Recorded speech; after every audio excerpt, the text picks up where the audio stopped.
Okay, I totally wasn't planning on doing this, but here we are.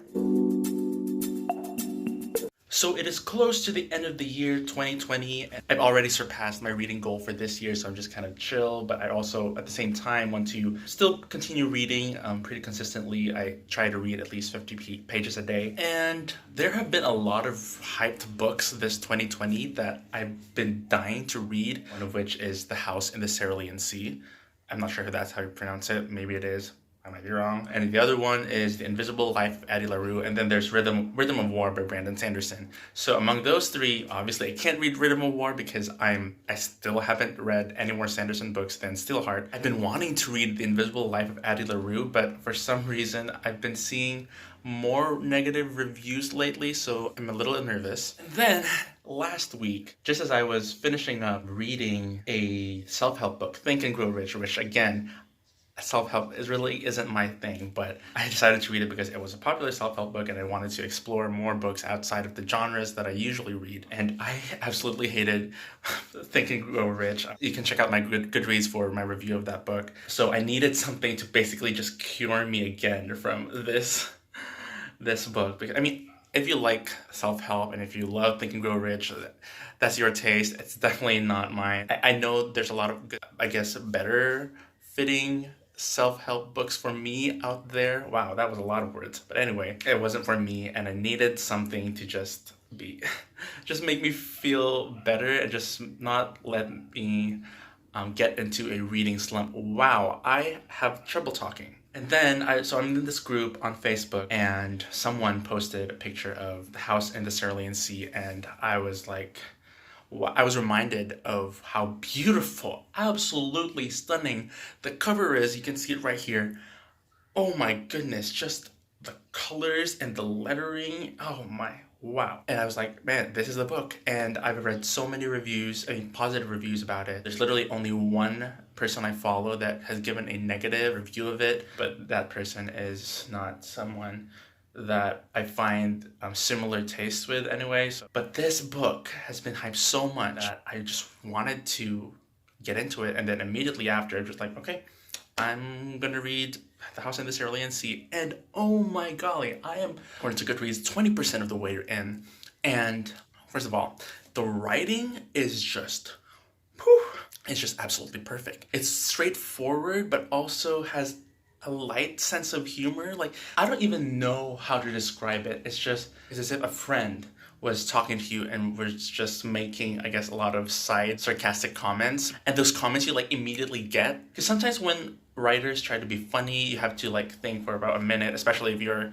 kind of like slow like me and getting jokes. As I read and those like funny lines come in, I just immediately understand it, and it immediately becomes part of my reading experience, and oh man, I absolutely love it. The prose is not flowery, but it's still descriptive enough that you get a good visualization of what's going on, and like the characters. The dialogue flows so well, it feels so natural, and the characters so far, holy cow, it's hot in here. Also, the characters are just really endearing, and I'm only 20% of the way in, and I wasn't planning on doing any reading vlogs anymore for the rest of this year, which is saying something. So pick it up, people. My opinions may change later on in the next clip, which I'll be doing when I reach the halfway point of the book, but I just realized that I haven't been looking at the camera for most of this video. But anyway, I'll continue reading it. I have too much homework that I can't read this in one sitting, which I would love to, but I guess this reading will have to wait, and I'm just gonna take my time, enjoy this story, enjoy this book. And so I'll see you in the next clip for my update on reading The House in the Cerulean Sea. Bye-bye. So I just realized that I went on a complete ramble about this book without even describing what it was about. So anyway, The House in the Cerulean Sea is about this guy, Linus Baker. He works for what's called the Department of magical youth or security of magical youth, something like that. Basically, what he does is he goes to different orphanages. I'm not sure where it's set, if it's set in a different world or our world. What he does is he visit different orphanages where there are magical kids. So kind of like X-Men. It's been compared to X-Men a lot in a lot of the reviews that I've seen, although it's definitely not giving any X-Men vibes. The premise of the book is he is assigned to go to this orphanage in the middle of the ocean or the sea, the Cerulean Sea, I presume that's what it is.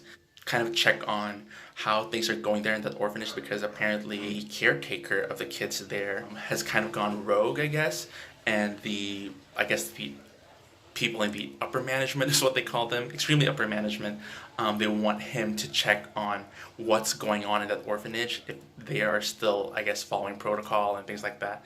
So that's what the premise of this book is, and it has been described by Shannon McGuire, who is the author of Every Heart a Doorway, or the Wayward Children series, as almost a perfect book. And so there are a lot of good reviews for this book, and I think that's pretty much the reason why it's been hyped so much. So there it is. So quick update, since I've already passed the halfway mark of the book last night, actually. And it's been a while since I've been consistently reading, so I've just been reading sporadically. And last night I just decided to pick up the book again because I was having a bad day. And so I read it until I reached like the halfway mark, and it was just probably my salty mood because there's still a lot of quotable quotes. I don't know if I mentioned it in my last clip, but there are a lot of quotable quotes in this book. So if that's something that you don't like, then you're probably not going to like this book. It's still heartwarming even without the quotes, but there are just a lot of quotable quotes or maxims, whatever you want to call them, that are kind of like interwoven into the story, that it feels almost intentional. And me being kind of in a salty mood, it was just kind of getting a little old. If you've seen the movie Enola Holmes, I personally think it's a good movie, but there were just a lot of scenes where there were a lot of quotes, just like things that characters say that sound straight out of an inspirational quote book. And if you're not about that, then you're probably not going to like this book. And there was even a part where a character gets emotional, and I was just like really salty, and I was just like, oh, are you going to cry about it? Are you going to cry about it? And it was just, yeah, that's not usually me, but I've told you in my newbie tag that I get really moody, so I'm just going to be honest here. So I guess my point here is there are a lot of, I keep saying quotable quotes. I feel like there's a better term for it. Just comment below what you think the word I'm trying to use is. So yeah, but I still love it. I still love the book. The pacing is excellent. The story is great. But other than that, pretty much everything that I've said in the last clip is how I feel at this halfway point. So I'll see you guys in the last clip. Okay, so now we have reached the last clip of this reading vlog for The House in the Cerulean Sea. It has actually been a few weeks since I finished reading the book, which I think is kind of okay, because when I first finished the book, I kind of had a lot of mixed feelings about it. But since I've had a lot of time to kind of think more about it and kind of process my thoughts and opinions on the book, I can give a more objective opinion on this book, hopefully without, I guess, hurting anyone's feelings. So I'm going to talk about mainly why this book appeals to a lot of people and why it might not work for other people. This book has been getting a lot of hype, and people have said that it's the favorite read of 2020, and your reading preferences are fine, and those people say are fine. This book is objectively a good book. It has a lot of merits to the writing, and I've talked a little bit about that in the previous clips. So I guess some of this book's strong qualities are, so number one is a really good and positive queer representation. Like, the romance is very wholesome, it's very natural and smooth. There are no forced subplots or edginess to it. It's just really believable and wholesome and just really nice. Most, if not all, of the characters are very endearing. I've also talked about how the writing is very atmospheric. The humor is excellent. Even though the jokes and the writing style kind of shifted a little bit from time to time, it still flowed smoothly. Like, it was a very cohesive writing style. I don't know if that's a thing, but that's the best way I can describe it. The imagery in this book is exceptional. Like, when you read it, you feel like you're actually there. You can visualize even the colors and the textures of the environment that it built. In fact, it was so good that even though I read this book sporadically over a long period of time because of, schoolwork and all the requirements that I had to submit, every time I picked up the book, it felt like I was immediately drawn into this world again. Also, this is an overwhelmingly heartwarming story. Like, it feels very much like a Pixar movie or a DreamWorks movie. Like, what, you know, one of those animated movies that like really make your heart melt. That's what this book feels like. Like, literally a lot of the scenes in this book will make you go, "Aw," just make your heart melt and just like root for the character. And if you're looking for a book that has a very happy and wholesome ending, this is exactly that. Now, while this is a very popular book and it's been highly praised, I do think there are some things about it that might not appeal to some people. Some of these actually applied to me because even though I did like this book a lot, I didn't love it. It was just okay. I talked a little bit about that in the previous clip. So one thing I talked about is the abundance of like quotable quotes and like maxims. There were some scenes that it felt almost intentional to insert certain like quotes and just like really witty remarks that the characters say. And for the first bit, I was like, wow, that's really nice, and this is really cool, and this is, you know, really interesting, or it really makes you think. But as the story progressed, the quotes felt more intentional and less natural, in my opinion. Because they came so frequently, they are still really good, but the fact that in almost every scene there is like some quotable quote, I can see some people like finding it like getting old really fast. Along the same lines, this is a very heartwarming book, and I can see some people kind of rolling their eyes when the heartwarming parts come, because there are a lot of like scenes in this book where it's really meant to like just tug at your heart, just like make you go like, oh, and like root for the characters and like want the best for them. I can see some people who may not be in the right mood or mindset or just like taste for like really sincere, I guess, dialogue. Like if you find a lot of things cheesy, like relative to, I guess, most of your friends, then you might not like this book because it has a lot of really potentially cheesy moments. One thing that I did not really understand or like about this book is how the main character doesn't really develop much. This is, I think, an unpopular opinion because I've seen a lot of reviews that say I love how the main character developed all throughout the story. But here's the thing. In the first chapter, we already know that Linus Baker, even though he is kind of doing this thing that he doesn't really agree with, that he deep inside is a really good person and who wants what's best for these children. So it doesn't really make sense to say that Linus Baker developed all throughout the story when he was of a certain mindset at the beginning, and it was the same mindset that he had all throughout. He changes his opinions a little bit, but at the